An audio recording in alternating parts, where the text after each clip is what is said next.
Hi, everybody. Jay, thank you so much for that like Buddha bar style. I might as well have been at a lounge in Miami or something vibe. I really enjoyed it. I am very excited to be welcoming so many people on the Land of End Twitch today. We are starting what will be lifelong, or at least for the folks that are already joining, it's what we lay in bed thinking about at night, but a lifelong dialogue on what it could look like to reshape and re-architect the world and our relationship to each other and our relationship to the planet and our relationship to systems. And I am joined today by a very diverse group of folks and perspectives and lived experiences for the sole objective of making sure that we are trying to not just build something, but build something in the value set that I think we are all so eager to make sure we protect and see more of. And so I am joined today in my I should say partner in crime, but like Saji, given what it is that we're trying to do, we should definitely not be partners in crime on this. But my chief accomplice on organizing these conversations on Twitch, Saji Prelis, who is, I call him a global dialogue architect, but he is so much more than that. He is he I would say he provides air cover for so many of the youth movements worldwide, having been somebody who was born and raised in, I should say, raised for a period of his life in conflict in Sri Lanka. He certainly understands the power of young voices. And he's talking to us from a hotel room somewhere fun, I hope, New York City, right, Saji? You're where all the other diplomats are today. In New York City. Yes, Jenna, great to be here with you and fantastic to have this conversation on the sidelines of the world leaders having this conversation in closed doors. We're having this in a public setting. It's really good to have this refreshing way of thinking about our next generation of democracy and more freedoms. Yeah, we're certainly one of, as you look back at some of the most important moments that have dictated recent history, because oftentimes we think history is like what happened in the past 1,000 years, or the past 3,000 years. There was 100 million indigenous people living in the United States for 100, many tens of thousands of years before any of Europeans arrived. So I want to make sure that we qualify that. But if we look at recent history, all of the major decisions, whether it was Bretton Woods related to the World Bank and IMF, or the League of Nations, which was 12 diplomats, to Treaty of Versailles, even Davos World Economic Forum. Currently, it's very closed door, which makes it convenient for people who are protecting their interests, which we can all hold space for. But we are very intentionally doing this in a very public space, and plan to continue to do it here. We are blessed to have Yahya, who is an Afghan youth activist and is now based in my favorite city in the world, New York City. And we have Mina, who is a U.S. youth peace and security activist. She is also spearheading the campaign for a phenomenal congressional candidate outside of Washington, D.C., Abigail. Mina, what did you say Abby's last name was? Abigail Spanberger. She's running for governor, and she's a current she's running for governor. Sorry, I apologize for that. We need more women. We need more governors. I just actually think the world should be run by governors. Because I think mayors, governors, principals, nurses, teachers, like they just understand the infrastructure and the systems that keep things moving. I definitely don't fall into that category.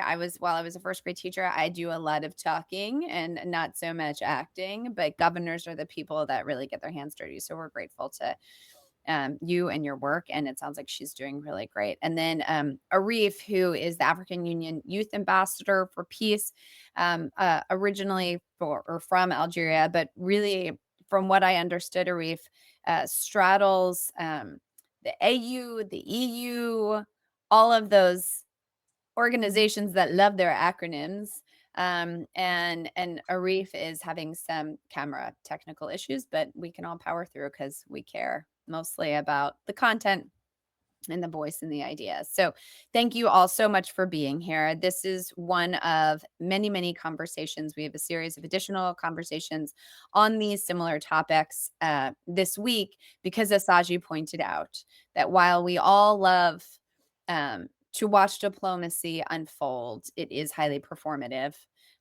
During weeks like this at the General Assembly in the United Nations, where world leaders come together to, in some cases, hear themselves talk, but probably not make the space for all the voices that need to be heard. So thank you all for being here. Saji, any other remarks before I jump in with the hardest question of our time? I think, if I may, Jenna, first of all, I want to thank you for bringing these groups of talented, brilliant young women and young men to this platform and enabling them to creating a place for them to hear, for us to hear their voices. But I think the main thing is, you know, when the leaders are meeting, they're talking about we the people, but there's often, as you said, we are performative, but we the people are also gathering in these conversations more publicly.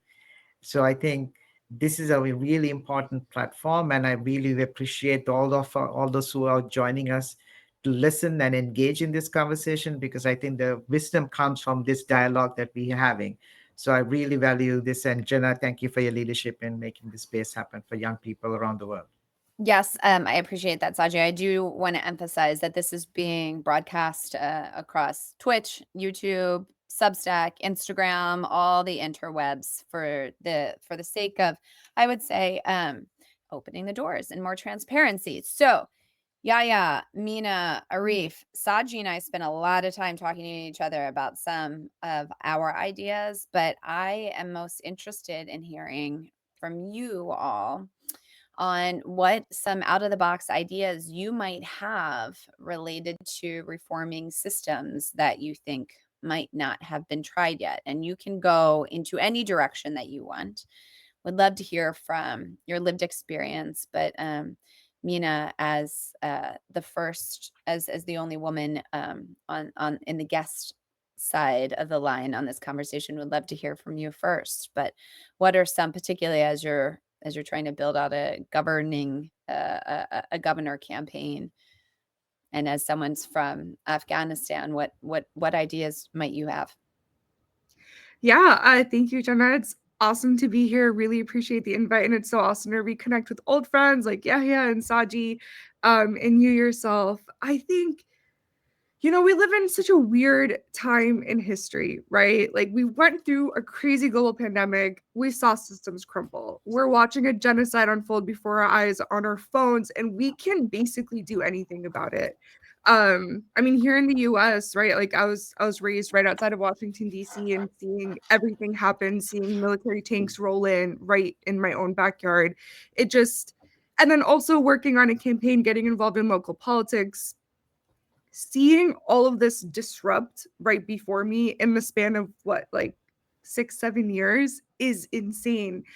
But I think, and also for background, I was just at USAID. I had just started my job there 10 months in when USAID also erupted in front of my eyes. So I've literally seen all of this chaos unfold before me.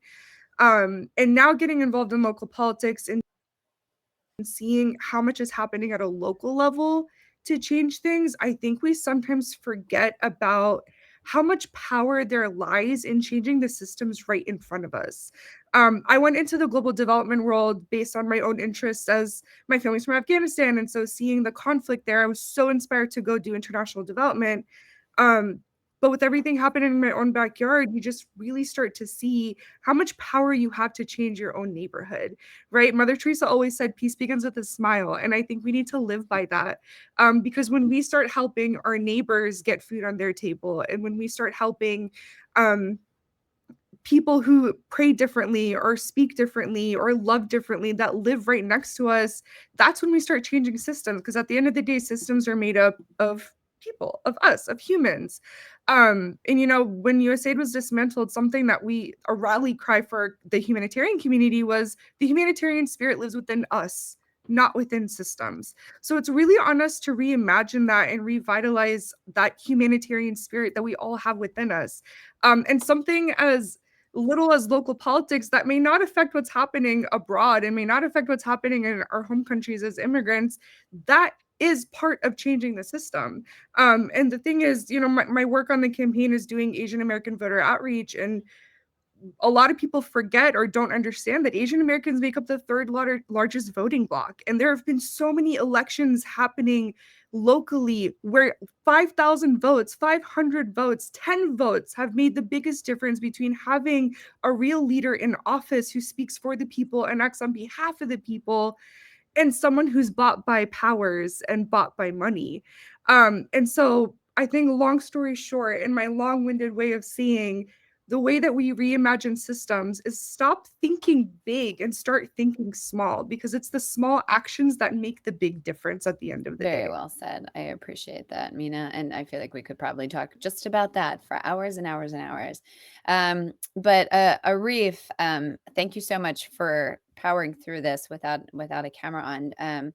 But somebody who spends a lot of time working with the AU and the EU, I'm curious if you could hack one global institution that could potentially help support folks at a more local level, um, you know, being knee deep in that global institutionalized world. I'd argue that we've inherited a lot of those constructs, some that need to just quickly come crumbling down, and some that we could continue to build off of. What are your thoughts on the role of those big organizations as we try to get more local, as Mina said?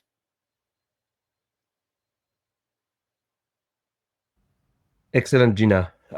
Thank you a lot for having me today. Am I audible? Once again, sorry for the technical issues. It's fine. It's very Excellent. clear. We Thank can you. hear you perfectly. Awesome. So I'm literally doing my best so that I can have a stable internet access. So speaking about to revert on what Mina was actually speaking about, and I really salute you for your political engagement.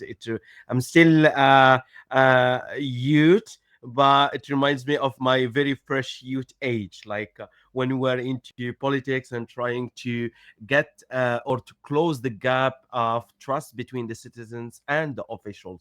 So, yeah, actually, our title as the African Youth Ambassador for Peace, we are actually trying not only to hack, but to bring new practices within the African Union itself, as the African Union Youth for Peace program do have this kind of, let's say, curricula where the youth they are actually have a voice, and our voice actually is very institutional. So it's actually we deal with member states, with the reps, with different delegations. But still, we have noticed that unfortunately, there is a sort of when it comes to multilateralism, you find that the youth are the missing cycle.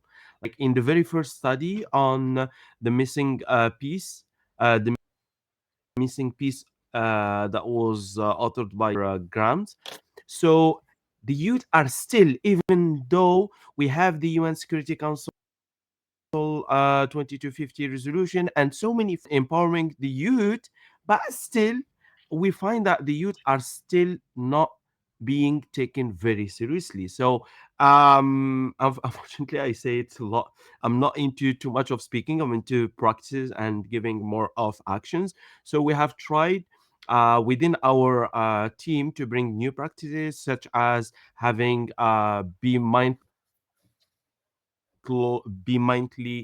coordination meet our team, or even with the rex and the rams in Africa. We do have at the African Union, we do have these kind of regional economic communities and the regional mechanism. So we are trying to build on that, not only going from top to bottom approach, but also from bottom to up, so that we incentivize the officials, the diplomats, to hear what the youth they are saying. And especially when you are speaking about the foreign affairs policy of a state or a region, it's a very dangerous place to be, because we need to be very cautious and our words need to be very well chosen. It's not matter of being politically correct, but sometimes some words do have some societal sensitivity.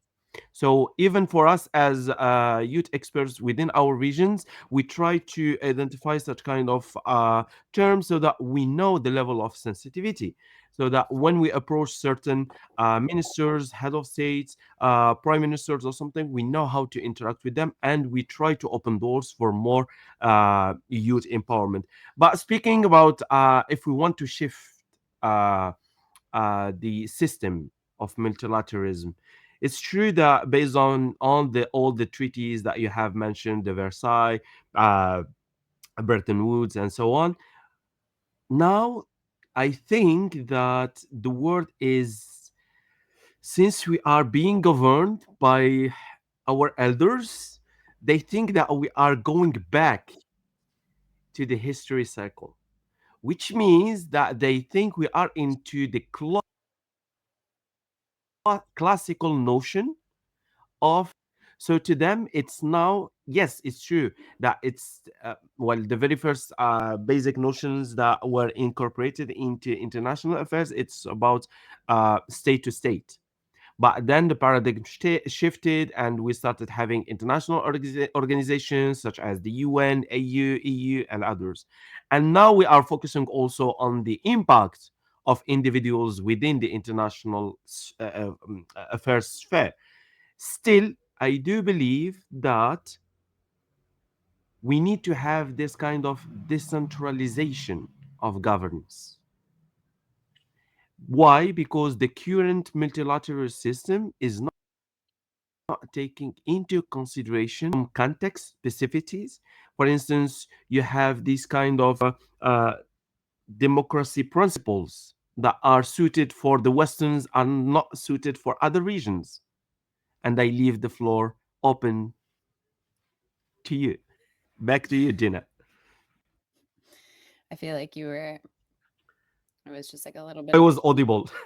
No, you were perfect. The audio is actually spectacular, and the ideas are big. But I'm not actually going to let you disappear without pushing you a little bit further on what you mean by decentralization. But before we get to some of that, and I see Mina smirking because, and Saji's head is going to fall off because he's agreeing at such a level.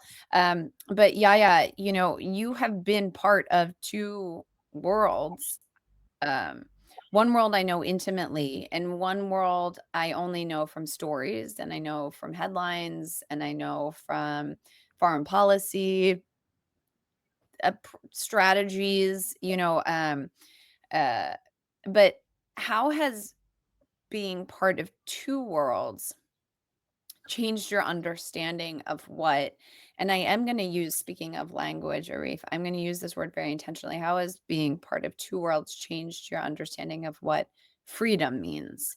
And I'm interested to know what systems in each place, both Afghanistan and NYU, or the states in general, do you think are getting in our way of collective and individual freedom?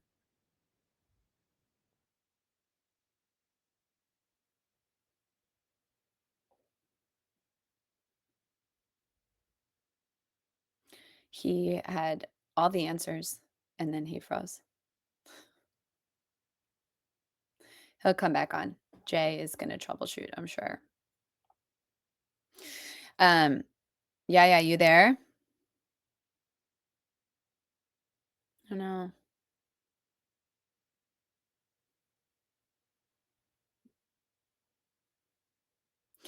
Maybe, while he figures that out, Arif, one thing that you mentioned, and God, I don't wanna bring this back to American politics, even though I know that Mina and I are both so steeped in it.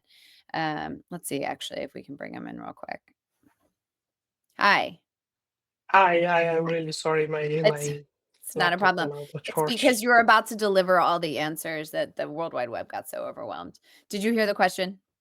That's correct. I heard the question. Thank you, Jenna. Well, that's correct. For many years when I was in Afghanistan, when I was working as a youth leader for my community, what was needed, and what people really desired for. I think it's not only in Afghanistan; it's around different parts of the world. That all we want is to have. When we are born, to go a little bit back, when we are born, we have certain rights. Like this world, when we come here, the world is not being sold for us. We have a right to live here. We have this resources available, and similar to that, we are part of this world, the communities we build. It's to just use them in the best way possible. In Afghanistan, we have many issues going on, and for the many years I have been working, I have a pattern. It was a bigger thing. The United States, the country with values, with high values for human rights, for development, for peace, for equality. That was our biggest motivation. But the second world, as you said, I have been living here in the United States, seeing them going away, it's kind of heartbreaking, and it's also alarming to us. What would be and what is needed? What would be our pattern, not only in it for Afghan youth, but for people like me around the.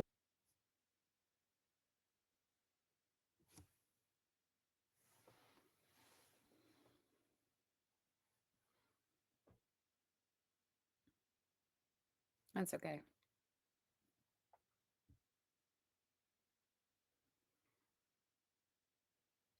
You know what, Saji, maybe what we'll do is we'll yeah, after the conversation tomorrow, we can do some more one-on-one time if his tech is not going to be able to keep up.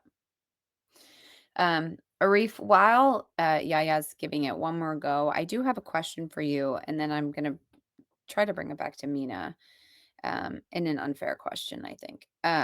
But you know, if you could reimagine a completely new regional system for peace and security in the MENA region, North Africa, Middle East, that helped protect everybody's different ideas of democracy or however they wanted their systems to be, what would that look like? Like what would the actual structure of that potentially be? First thing first, I would take into consideration the existing social cohesion, because you cannot run a system without the people. If you don't have those who are interested in that thing, for instance, there are some tribes in the ancient time, they used to have this kind of collaboration between them, right? But those that used to live within a particular tribe who opposed certain practices to the chief of against the chief of tribe, or the council of the tribe as they name it in the North Africa. So what they do, they expel them, but still they have access to resources so that they can survive. And out of the collaboration and cooperation between the two tribes that exist in that particular area, economic ties flourishes, more opportunities keeps coming, and those who were expelled, sorry, from that particular tribe, they are going to notice the difference, that yes, still we were opposing, but still we could have lived in sort of how I'm going to formulate it, uh, in a cohesion, because I do believe that we neglected the social cohesion map, and we started drawing some lines where, for instance, in North Africa, when you speak about the Sahel or the Grand Maghreb, or even the relation between the states surrounding the Mediterranean basin, it's like something that we have, like now, when we go to Spain, we feel very bounded, very connected to the Spanish citizens. Even if you go to Greece or France, or even to into our neighboring countries, for instance Tunisia, or even you go to other Sahel countries. So I do believe that if it was up to me, I would take into consideration the very first criteria is the social cohesion. Because yes, go ahead. Sorry, Gina. Well, no, no, no, please finish your because I just have a clarifying question. Sure. So with by taking into consideration the social cohesion, we will be building up on what is existing, and we will be normalizing the traditional practices so that it can have sort of a legal framework. And by the way, in Algeria and in some North African countries, they actually use such kind of practices. So there is the decentralization, and there is the in French we call it le système déconcentré. I will try to look for the appropriate term for this. So, for instance, you can govern at the local level, but still you do have some institutions that are linked to the capital, and by this you keep the balance. You keep when it comes to taxes, or even let's say pumping the construction a budget or something like that. So still we do have such kind of systems that existed before, but have we took that into consideration? Back to you, Gina. And Mina and Saji, please, if you have questions or like, I'm the one with the least amount of ideas here, so we're clear. Um, Arif, a question for you though. I actually have a bunch of different questions, and Mina, I would love to hear your thoughts about this too, because as you said, you know, watching the world unfold on our phones and feeling both helpless, and then maybe we are actually helpless, but maybe we aren't, and the role that borders keep us in, or the role that our governments make decisions on our behalf that we have no control over, and being an activist, someone who's been organizing in the streets, I sort of am like, well, that's not working anymore right now. You know, just like it feels like I'm coming up against nothing but brick walls. But a reef, sort of going back to this idea of like local governance, my imperialized thinking, schooling has me then ask the following question, that if I'm where does my house fall? Where do I then fall in these different governance systems?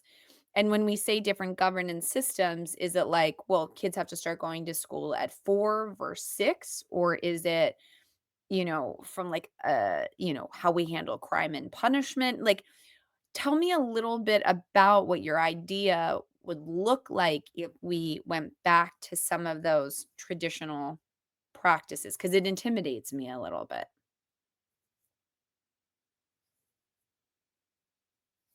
Sure. So I have actually the very good answer to this, and as I said, I speak out of experience. So, for instance, when I have traveled to the Sahara, I found out that you do have this kind of what we call the regular education system. Okay, so you have the kids; they go to to school. So, for instance, here in Algeria, from 8 to 4:30, right? They have the everyone do have the same curricular studies, whether for primary, undergrad, etc., etc. But what I have found out that in the Sahara, it's actually they start way early. Their study day starts not at 7, but at 5:30 or 6. So they have developed what we call the complementary education system. So the gaps that they have identified in the official education system is actually complemented, but what they are taught elsewhere, and these elsewhere it's kind of traditional education institutes managed by the local community. So it's either takes the legal form of an association or civil society or something like that. So it falls on their responsibility to close that gaps. For instance, in some places, they actually don't start learning about coding at the very age. What's for sure, in the education system, they don't learn coding during the primary education phase. Whereas when you go to such kind of communities, you will find out that in the complementary education system, they are actually taught how to use laptop, how to start coding, how to use even JavaScripts, and so on, which is something great.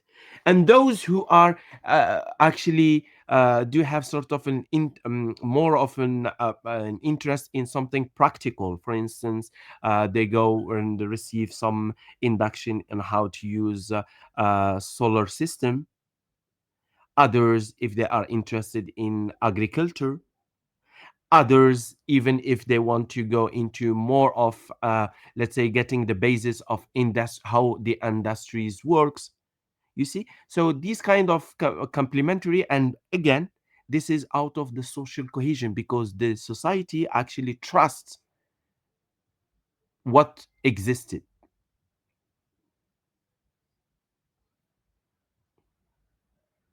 And you cannot find this in the this is, I'm not saying it's urban or rural, but if you go nearby to the sea, you will find more or less such kind of practices. Because in the, for instance, in the mega cities, most of them, they are actually, they once they finish their schools, they go back to either they go to the to practice a sport or just go back to their houses. Whereas for kids, they actually inside, I found that in the Sahara region, they actually receive a lot of intellectual knowledge. Mina, do you think that could potentially translate in the United States? It's a funny question. No. And the reason I say no is because in the United States, you're seeing a really big blow up of mistrust in our systems, in our traditional systems, right? And the United States is interesting because the systems in education, for example, was built to condition society to think and act and behave in a certain way. We didn't learn about taxes or finances or how to take care of ourselves growing up. We learned how to think exactly how the system wanted us to think. And we learned a history that was written by the people who wanted us to have a certain understanding of history. And so now I think on all sides of the political spectrum in the US, there's a really deep mistrust in the direction of our education system. And I think when you bring AI and technology into play, it's almost impossible to think about going back to an educational system that doesn't include innovation around these technologies. In every school district around the country, you have laptops replacing textbooks. There's no world in which we can ever go back to those traditional systems simply because of that. Um, and there's I think an awakening within the United States that our systems are just not working, right? Like from local levels to national levels, it's not working at all. And I think there's very deep, I don't, how do I say this politically correct? There's very deep infrastructure issues. For example, Mina, I just want to pause you for 1 second. You Yeah. don't have to be politically correct here. It's entirely up to your level of comfort, but Mhm. like we are only interested in flipping the tables. Okay. All right. So navigate however you want to. Okay, I appreciate that, Jenna. Okay, so I'm gonna flip the table right now. Citizens United, for example, was a case passed back in 2010, if I'm not mistaken, which essentially changed the way politics works in America.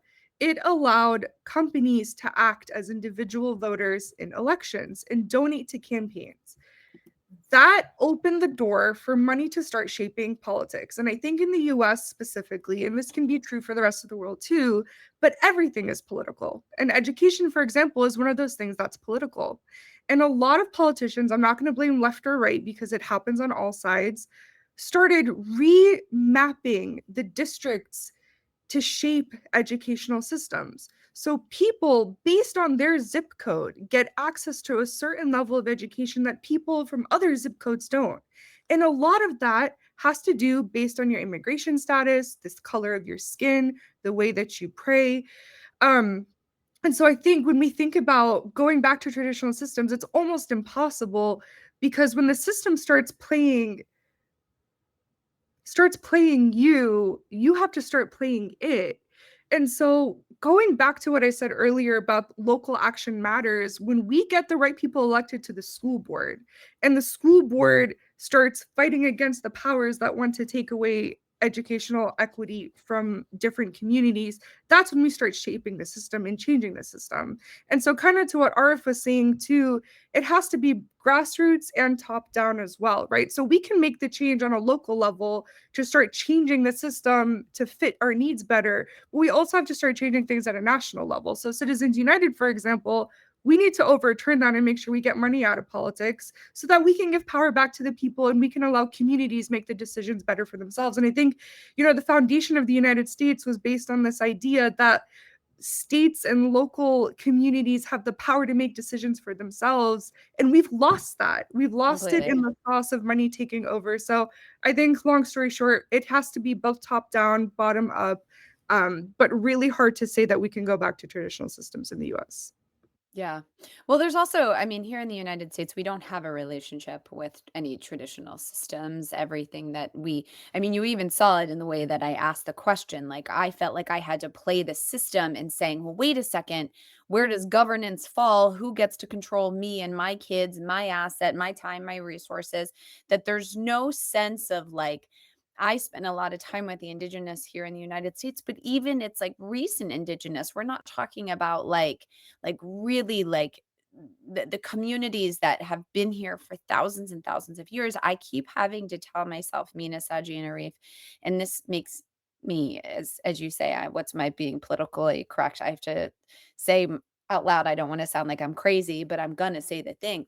I have to keep reminding myself that that we have memory, we have ancient memory, and we just have to find ways to surface it. And there's people who are conduits who can unlock the thing.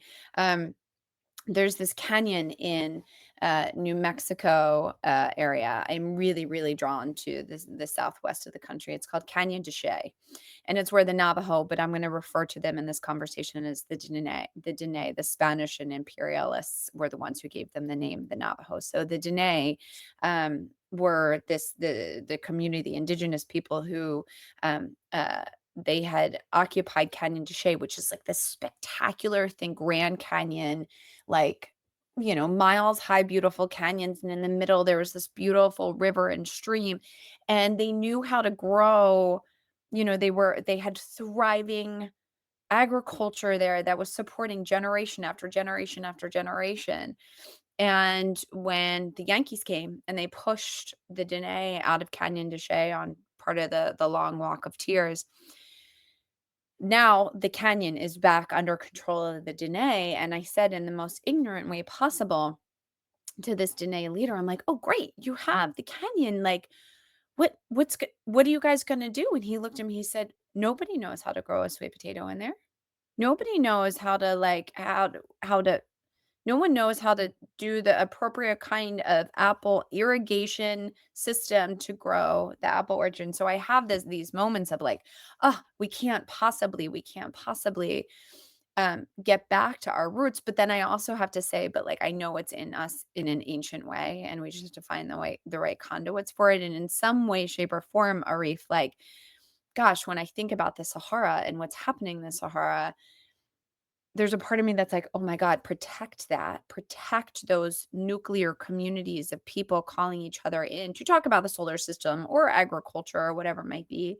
But I agree with Mina that I think we are, in some places of the world, it's too diluted and we all feel too tricked. We all feel too tricked. And even if I said to you, Mina, I mean, when we're doing local organizing for American politics, we know the local organizers, but only the left knows the local organizers. We're not crossing the boundaries.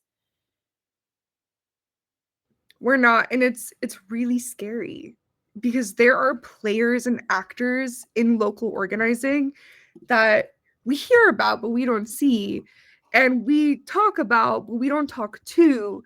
And there's a physical and how do I there's a physical and a non-physical boundary between all sides, right? Between both sides. And things happen without us knowing about them until they happen. Even within organizing groups, there are rifts and conflicts that are coming up that are based on very deep philosophical differences that I think are coming up stronger and stronger than they ever had in the past. But also Jenna and Saji and Arif, and I don't know if you all have been noticing this too. There's also a sense of unity coming out. There are people like Candace Owens and Tucker Carlson and people who have taken very, very strict, strong standings and opinions and ideas about certain things that have started changing and are taking ownership of that change and are opening their eyes. And that only happened through dialogue and conversation. And Saji, you're probably the best person to talk about this, but your organization Search for Common Ground has started doing this in the US, is hosting dialogues with people from different sides and different opinions and different ideologies about how the world should be run. And I think that change is slowly starting to happen and starting to shape. And we need to keep doing that, and we need to keep having those conversations. And so I think when I see political commentators or leaders start taking ownership of their faults or flaws and start changing their opinions and ideas based on dialogues like this, I think that's the most powerful thing that we can do as leaders in our communities. Well, I want to hear Saji's response, but Mina, we can just do that here on Twitch. Like, it is open. We can just start doing it. You know, that becomes the thing I that love I get so, I'm like, oh my God, there's no way we're ever going to be able to build the agriculture in Kenya and Dashe again. You know, like, but you're right. Like, we can just do those things here and let's put it on the books for 2 weeks from now. I love that. If I may jump in to the conversation, there are a couple of things that I'm hearing. One is when you compare the histories and compare that with today, one thing that is not in the past that is available today is technology that it's able to give people access to information, whatever the information might be, at much faster speeds, at much faster rates than in the past. So access to information is much more readily available today. Whether it's negative or positive, that's a different thing. The access itself is available to a great extent and increasingly. Second, what I'm also hearing is it's a generational issue that younger generations are seeing the world differently than the older generations are and are willing to take greater risks to fight for things that they believe in than the older generations are. So it's a question about culture, question about tradition, question about systems is primarily coming from a generation that is willing to take chances. So there's something there that is magical. Third, I think is what Mina, what you're talking about is more and more we are hearing a little bit more honesty in the discussion in a polarized world. That at least people are willing to take a risk and say, I made a mistake. And I think it's heroic and heroic to do that in a world where perfection is the norm. I think that's the beginning point of humility. That's the beginning point of thinking about how do we go beyond the trust issue. Because ultimately, the magic words when I'm hearing you also say is from Arif to Mina is people don't trust each other. People don't trust institutions. Part of it is still we are people. And if that's the case, where do we start? And this idea comes to.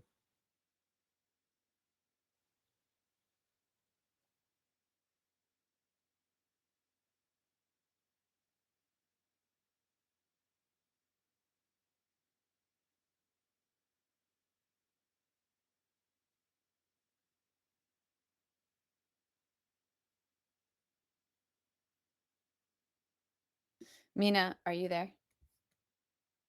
Okay. Yes, I'm here. And Arif. Arif, where are you calling in from? I cannot disclose that. Oh, is it New York City? I'm Because just kidding. I'm just kidding. I'm just kidding. I got you. I got you. I got you for a second. you really did. I was like, well, this is going to be kind of sexy. Where? Where are you I'm calling? actually now in Algeria. Oh, okay. Well, Saji. We just got back from Johannesburg, so we are still. Well, Saji and Yahya, who are in New York City, the capital of the world, are having the biggest Wi-Fi issues. So I apologize for that. Saji, it looks like you're back. Did you want to continue your thought? It started to glitch.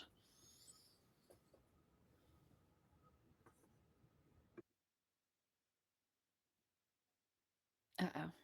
Saji, you there? So I think Gina needs So to this choose. whole It's trust. either the voice or the image.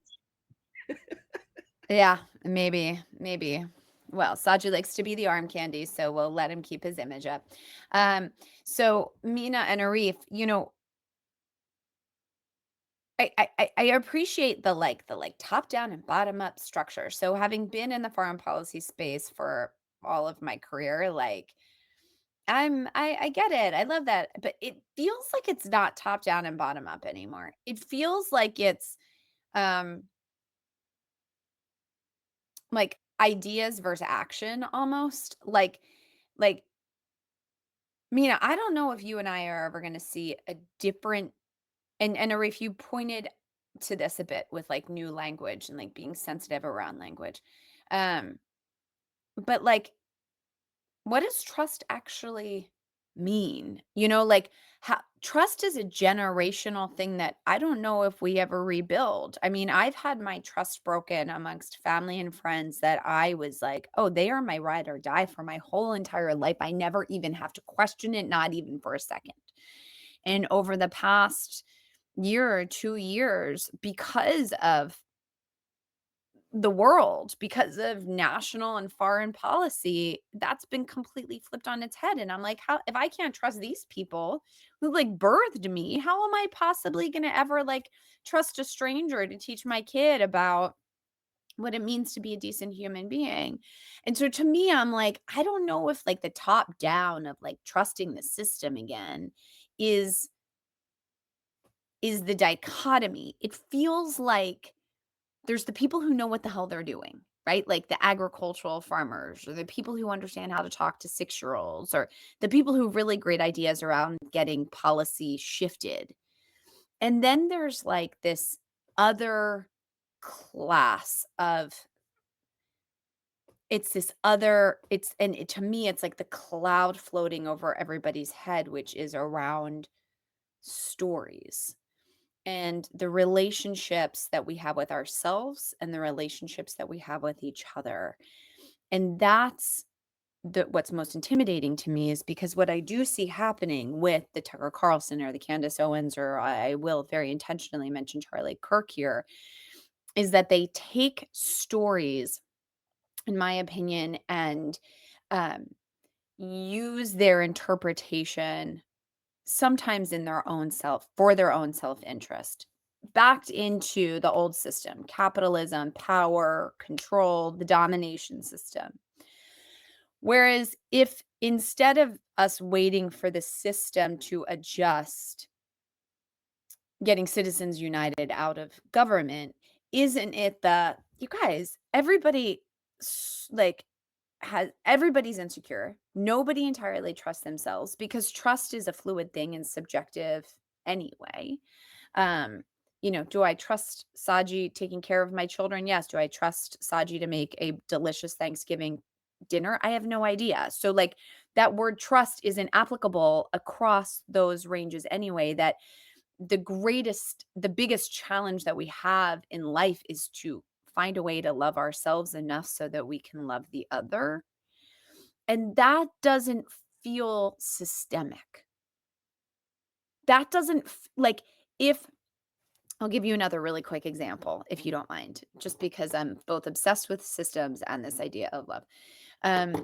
A family friend, but also like a relative of mine, was one of the helicopter pilots during the Los Angeles fires. His background is in military. He flew Black Hawks, and he is one of the country's greatest helicopter firefighting pilots. So they goes and gets the water, takes it, and he is a beast. There's all these articles written about him. There's going to be like a movie, a very dramatic blockbuster style movie about him. And he was explaining to me the difference between firefighters who work for the state of California and the firefighters who work for the private companies that California also hires. So in California, there's two different people who fight the fires. There's the state-funded folks, and then there's the private folks. And he would say, and he called them drops, so I'll call them drops, that he could do 12 to 20 drops, I'm assuming he meant water drops, an hour. And he worked for the state. So the same lake, the same helicopter, the same fire 10 miles away. He could do 10 to 12 drops an hour where as a state employee, whereas the private pilot in the same helicopter would only do 2 or 3. I said, why? He said, one, because the private company doesn't want to jeopardize their equipment that much, right? Like I am like gunning the helicopter, the machine. I'm doing everything I can. This helicopter is going to need to be buried in 2 years from now. I'm working it so hard. Private company doesn't want their equipment to be jeopardized like that. And then I said, okay, but aren't both you the same pilots trying to take care of the same exact thing? And he says, no, I'm being paid by the California taxpayer. And it feels like it's my job to protect their lives and their property and the long-term damage of the state. Whereas that same pilot from the private company, also a military graduate, right? So they both took that like same comparable Hippocratic oath to the common good. He's like, I don't know if it's that I care more about putting the fire out than these guys, but they are not incentivized to hustle as hard as I am. And it struck me that like, is that a trust thing? Or is that we've lost the faith that like humans will show up for humans in the right way? And when I think about Arif's story about what he was seeing in the Sahara, we saw each other's talents and commitments to the greater good in ways that Mina doesn't in her bedroom and I don't in my bedroom. I don't know what my neighbors are doing right now. I have no idea what my neighbors are doing right now. And so there feels like this, like, do we have to have this ideology shift so that all the pilots flying all the helicopters are trying to do what they can for the same fire at the same hustle rate? Like, that's not systemic. That's something here, I think. And that's something that folks in the Sahara, based on what I'm hearing Arif say, also know. They also still embody. It hasn't been imperialized out of them. My God, that's my long-winded diatribe. I don't know where I'm going with that.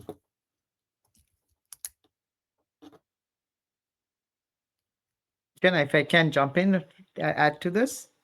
Please.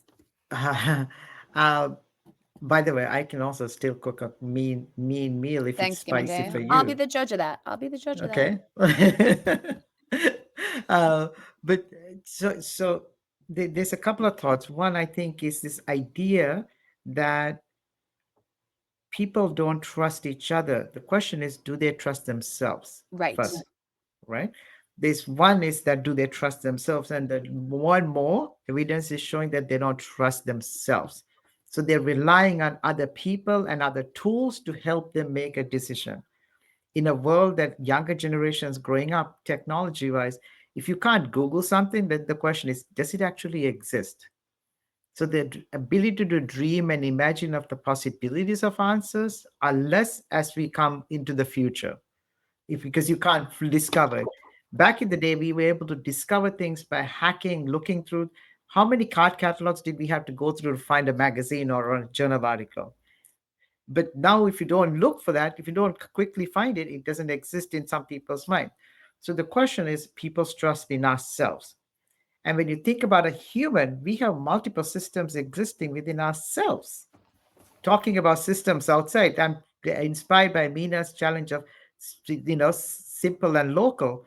But I'm going to put that into our own system. As a human being, we have multiple systems we negotiate and navigate, but we are not actually channeling those systems in a way to cohesively work together within our own bodies. Our emotional, intellectual, sexual, and reproductive and mental health issue systems are not actually working together in sync. And that is why we can't trust our own self, because we are not enabling it. It's our egos, our sense of fear and anger and jealousy and pride are getting in the way of this. So when we think about hacking external systems, I rather focus on how do we hack our own systems, Mm. realign and rebalance. Because if we do that well, all the other things fall into place. Otherwise, it's the grass is green on the other side, and we are focusing on something else without recognizing our internal power that we already have that we need to balance. Otherwise, all these other things, it's a risk. But the chaos we see outside is a result of what's the chaos inside ourselves. Arif and Saji, do you think that that is but do you think that's applicable globally? Arif, you were pretty clear that that social cohesion looks different.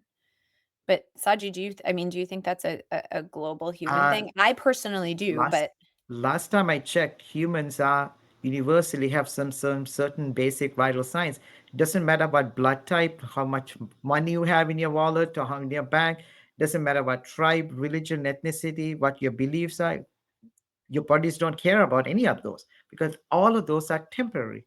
Those are all temporary things. They have a rise and a fall in life, right? Their birth and they die.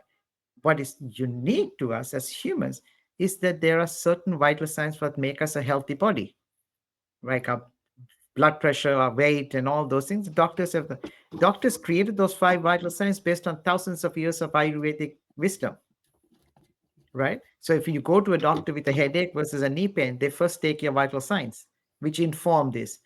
Last time I checked, no matter whether it's in the Sahara or DC or New York or Afghan Kabul, humans they have vital signs then.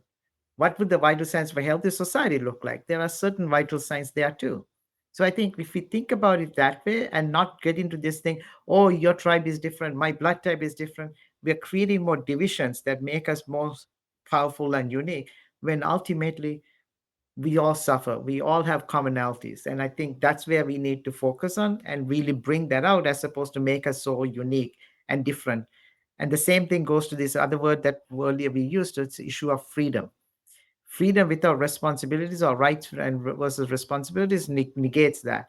So I think we need to go back to the basics. And I'm going back to the basics because we were challenged by Mina to go back to the basics. So I'm going to the very, very metaphysical basics of who we are. Arif and Mina, I'm Ab- here. I'd love to hear your thoughts on this. sure, Saji. Well, it's true. I have actually. I thought since we do have the private chat, I thought we are sharing our chats also in the public chat. Anyway, so I have wrote something that says the following. So we can't keep doing the same practices and expect different results, right? Still, our difference is what make us stronger. But I do believe that now we are replicating the same practices but different sizes XL, M, double XL, etc. etc. No. So prices before, so you do have small delegations. Now we try to mobilize all the delegations about that topic. Yet, what is the expected outcome? How we can measure the impact? How we can measure are we effective at this or not? And speaking about trust, trust is actually it's all about having good governance.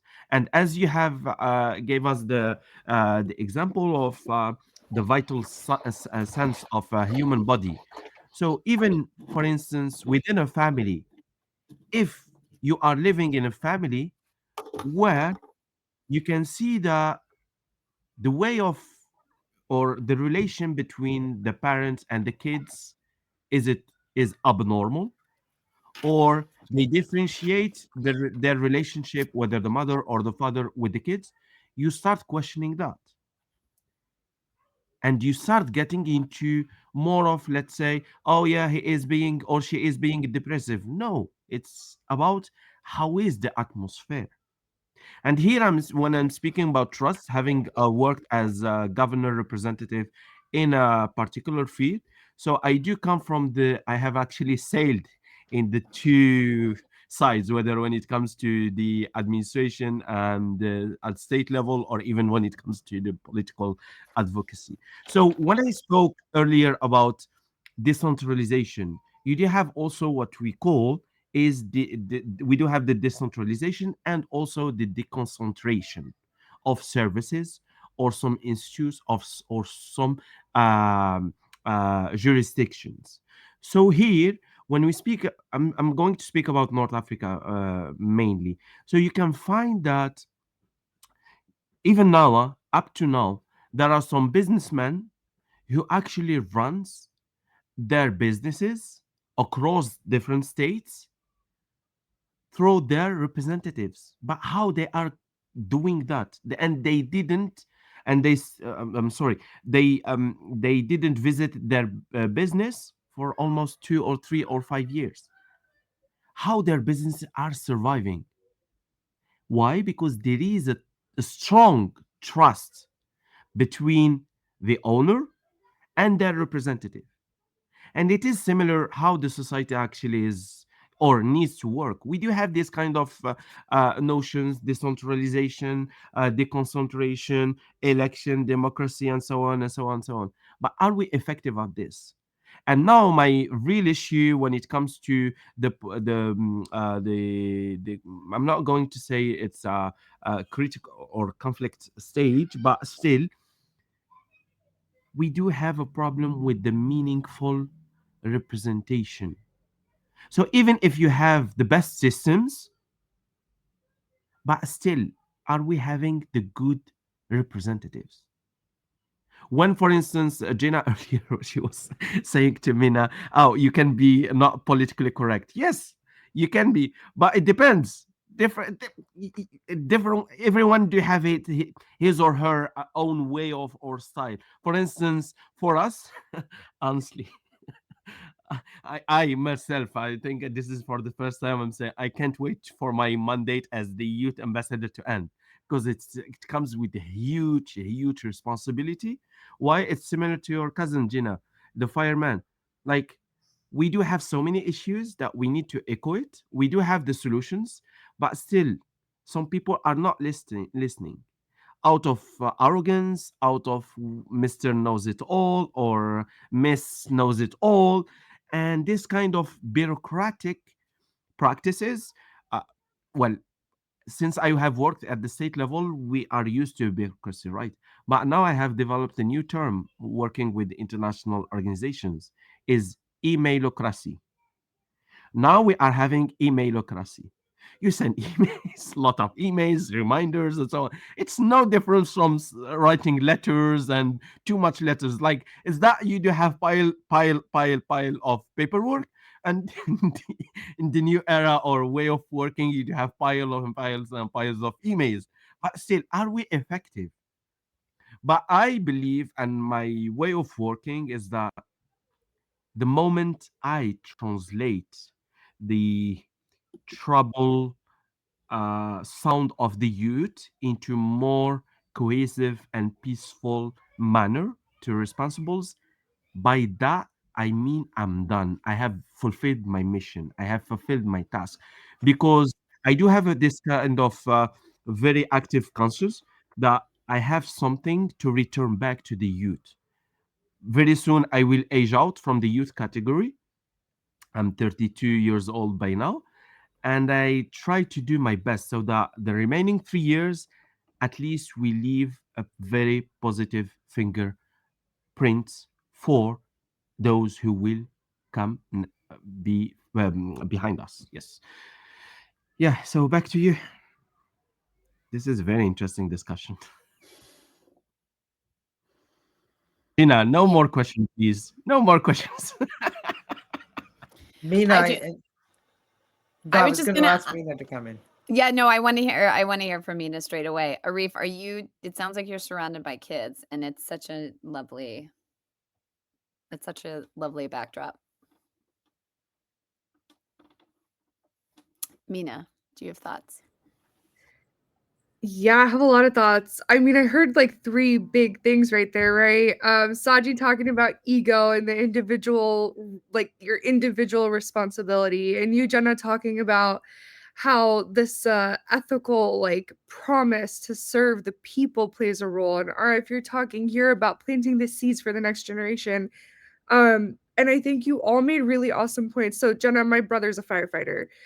He works for the state of, or sorry, he works for DC, so the government of DC, and he works in one of the worst neighborhoods in DC. And every day he tells us stories of the most horrific things you could think of children being hurt by elders and, you know, drugs playing a role in a lot of the local deaths, gun violence being really difficult. And I'm seeing my younger brother, my 25-year-old younger brother, going through this individual spiritual revolution within himself, realizing how he can process one the vicarious trauma he's seeing in these emergency response calls.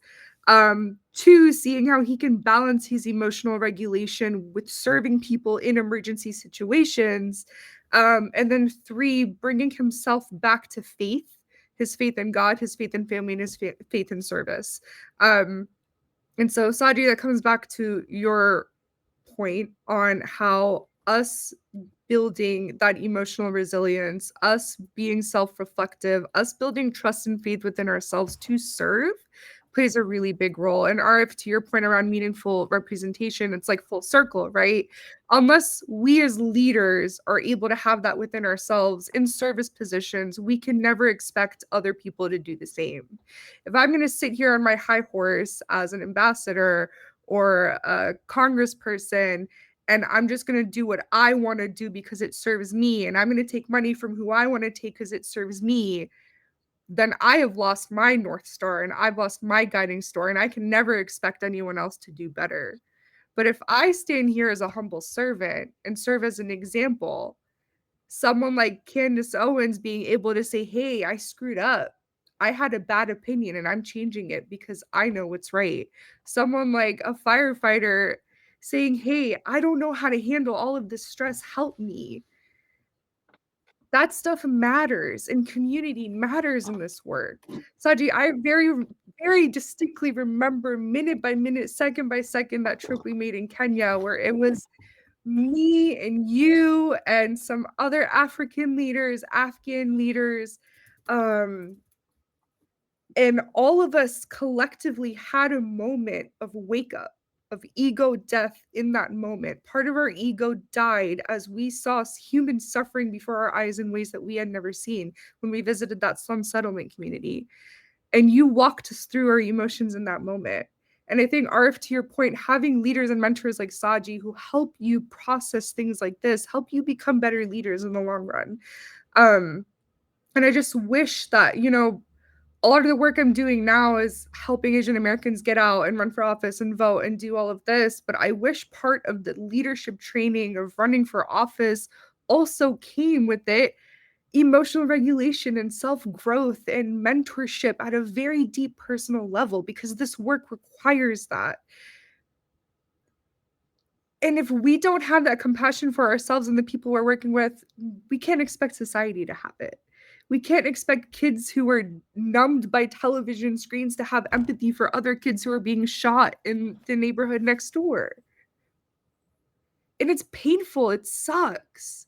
Why is it that for some people, seeing a black or brown kid die and get shot is less important than seeing a white kid die and get shot? We all bleed the same. It really, really sucks to see that. One person like Charlie Kirk getting assassinated or murdered causes all this uproar when over 600,000 people in Gaza have died over the past 2 years. It really sucks, and it starts with having compassion for the people within our own families. And it all comes back to that Mother Teresa quote that I'm going to carry like a rallying cry for the rest of my life, that peace begins with a smile. So smile at your neighbors and open the door for another person, and go get food at the community kitchen in your neighborhood, because like that's where it starts. And we can't expect systems to serve us if we are not serving each other, right? Like I don't see it, like it makes no sense to me when people complain about broken systems when we're not taking care of each other. And every single faith has that as a guiding star, whether it's Jesus or it's Muhammad or it's Buddha. Every single faith leader, regardless of what you believe or pray to or follow, has service and love as the central North Star. And I think we all just need to come back to that. So Arif's point of going back to traditional systems, maybe the biggest traditional system we need to go back to is compassion for ourselves and for others. So if I can just go push you a little bit in this, Mina, I want to see, is which comes first? Is it the other or the individual, me, right? Am I trying to be of service to the other person and the community, or first do I need to serve myself, not from a place of selfish, but from a place of selflessness? That system is what I was talking about, that we need to hack first before we try to serve other systems. The root of that is us, that we need to have. What do you think? That's a tough question. But like, yeah, you're right. Like, how can we expect a firefighter to go into a dire situation and help other people if they're over here trying to process what's actually happening? So we need to serve ourselves to be strong internally, to understand our role, because not everybody's going to be a frontline responder. Not everybody's going to be standing in front of a rally speaking, and not everybody's going to be sitting behind closed doors leading policy discussions. Everyone has their own unique role to play in systems of change. So until we serve ourselves and do the due diligence to figure out where we fit and figure out where our hearts truly lie, we can never be good servants and serve other people and help other people. I think it's interconnected.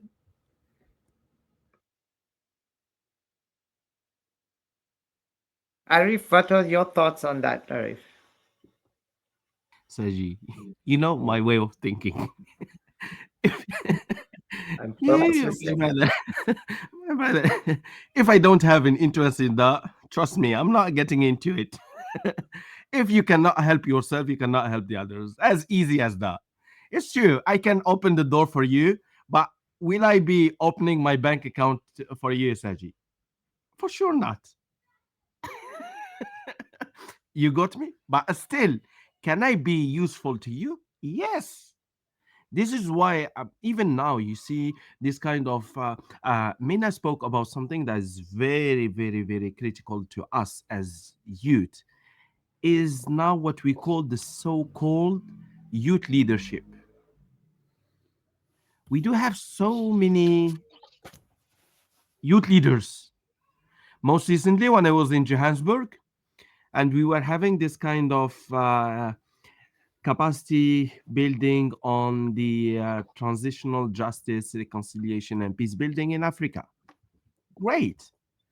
And then there was this kind of segment where we were speaking about institutional indicatives, etc., etc. And most of the participants, most of them, they are youth leaders from different nationalities. Great. And they were starting criticizing the government, their role, etc., etc. And then I took the floor. I done it in purpose. I was the very last person to speak. I told them, "Are you satisfied about the efficiency of your government representatives?" They said, "No." I was like, "Okay." Are you? I said, "Do you have youth leaders in your community?" They said, "Yes." Are you satisfied with them? They said, "Yes." Excellent. Do they represent you well? And here it was the trigger question. I'm not going to say all, but let's say 90%, they said no. I said, why? You do have great leaders. They should be great representatives. They said, no. We do have our differences, and they do not represent us well. And here it falls on the type of youth leadership we are speaking about. I confront a lot of youth, active youth, brilliant youth, but some of them, I'm not being judgmental, but some of them, they just take the floor, but at what cost? If you take the floor of that particular opportunity, at what cost? Others should have benefited from this opportunity way much better than you, with a greater impact than you. And here again, we are speaking about trust. And here again, where our role as the youth ambassador comes in. We bring a different lens, a new practice. Now we are speaking about the many approaches we have indulged it in the working methodology within the African Union youth peace security approach. Sometimes we take lot of things granted out of just thinking, oh yeah, we do have that a brilliant consultant. Yes, but did that brilliant consultant took into consideration the context specificity of that region, of that youth group? Most of them no. Even worse, I have most recently saw active youth in a very decisive discussions. They couldn't draft an adequate outcome without using ChatGPT. I was literally surprised. At the end of the workshop, one of the participants said, uh, sorry, can I use ChatGPT? I was like, what? Are we arriving to this level? That's why I'm telling you guys, I can't wait to finish my mandate. Honestly, as Gina was saying at the very beginning, I would love to see the governors running the world. I used to be governor representative, and I was doing an excellent job in my field, in especially in economic empowerment. And you feel that you are making a great impact when you help that industry runs their business, etc., etc., and they are recruiting new families like with hundreds, etc. You feel relieved. At least you took, let's say, 50 families out of poverty. But when it comes to policy, do we have a consensus on how policymakers should act, should behave? You spoke about the inner, let's say, health, Mina. You spoke about the inner health of individuals, especially those who are working at the state level or public sector, etc. Trust me, I have been through a lot of experiences where my mental health was the least of their worries and even my worries. Why? Because I was very focused that this problem needs to be solved. Because I know if I, as a responsible at the district level, if I'm not going to solve that problem, it will have the ripple effect on others. And I won't be having a contingency plan, or even I can be fired. Who knows? But luckily, I have done my best. Gina, do you have any other questions? Do you know what's the meaning of your name in Arabic, Gina? I think so, but I would love to hear Oh, your interpretation. it's paradise. Yeah, I heard. Back to you. Trust me, there's nothing lovely about me.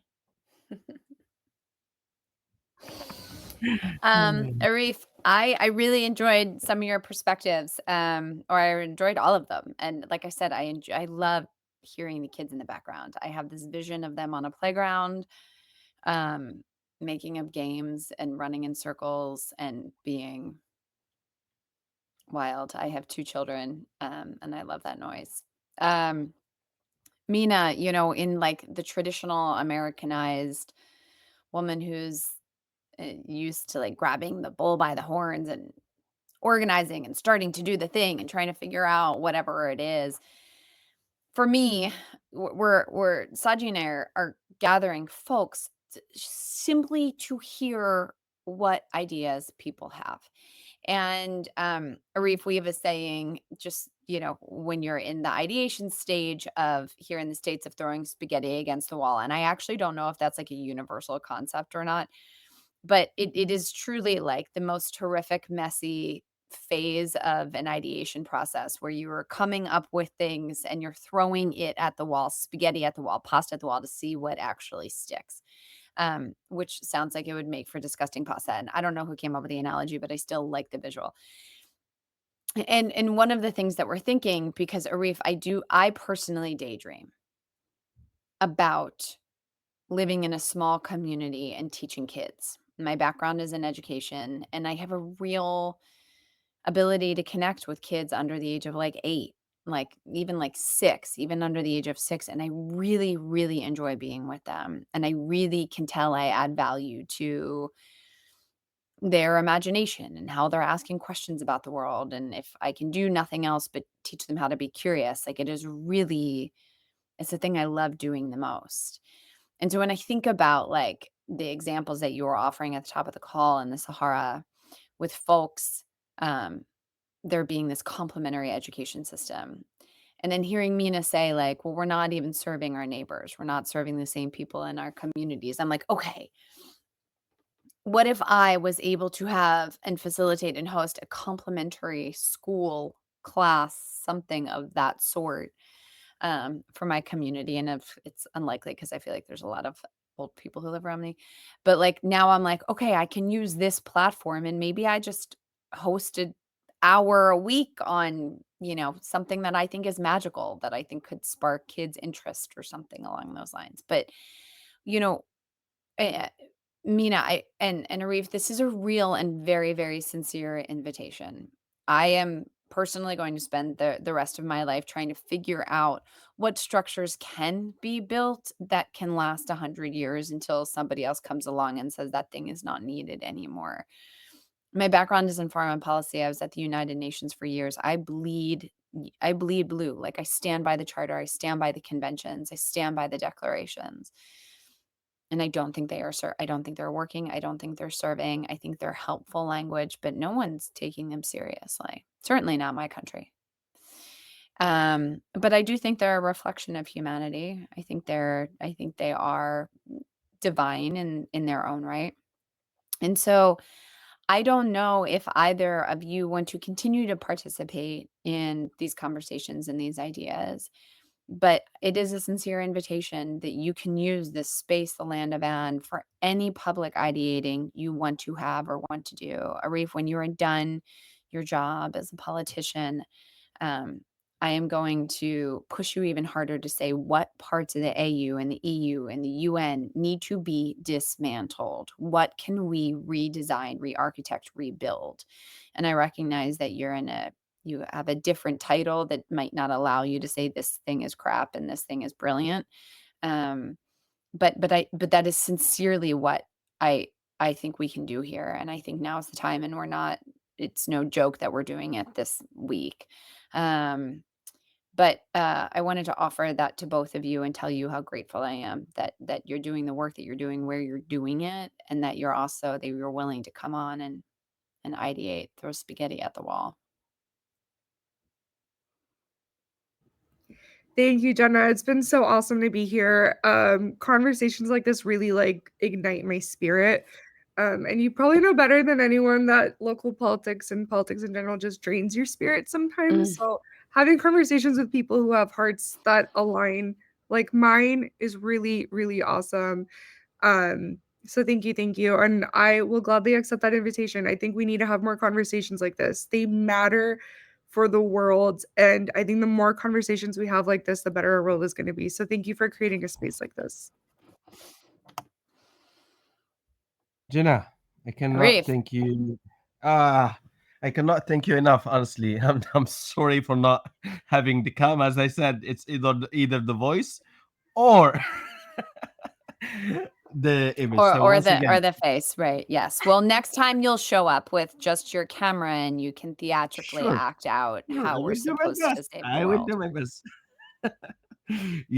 My advice is that it actually comes from experience. Whenever I'm in online, etc., I all the time have this kind of technical issues, so I try to avoid the camera so that I'm very audible.